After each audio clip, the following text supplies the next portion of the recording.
તો ઘરે પહોંચતા મત ત્યાંથી અમે નીકળી ગયા છીએ ઢીમા ધરણીધરના દર્શન કરવા હતું. પછી ત્યાંથી પૂરા આપણે પેલું પેટ્રોલ તો પેટ્રોલ બધું પૂરીને આપણે જર્ની નીકળી હતી સ્ટાર્ટ ને ભાઈ અહીંયાથી આપણે નીકળી ગયા છીએ ધરણીધરના મંદિરે. તો ફાઇનલી પહોંચી ગયા છીએ આપણે ઢીમાને. પછી ત્યાં ગુરુ પૂર્ણિમાના દિવસે ઢીમાની અંદર પણ તમે જોઈ શકો છો ખૂબ જ ભીડ છે. તો જેમ કરીને અમે પહોંચી ગયા છીએ મંદિરની અંદર ને ભાઈ દૂરથી કરીને છે ધરણીધરના દર્શન. તો દર્શન બીજા કરીને ભાઈ ભીડની નીકળી ગયા છીએ વાવ જવા હાટું. તો હા તો કઈ અમે જઈ રહ્યા છીએ અત્યારે વાવ સિગોતરમાના મંદિરે.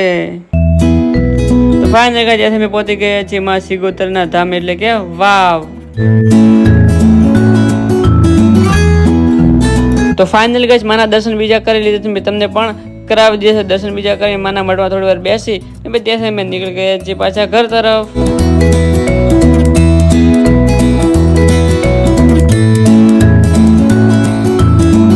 તો ફાઇનલી ગાઈસ ત્યાંથી અમે પહોંચી ગયા છીએ ઘરે. આજનો વ્લોગ સાથે પૂરો મળે તમે બીજા વ્લોગમાં. ત્યાંથી બાય બાય.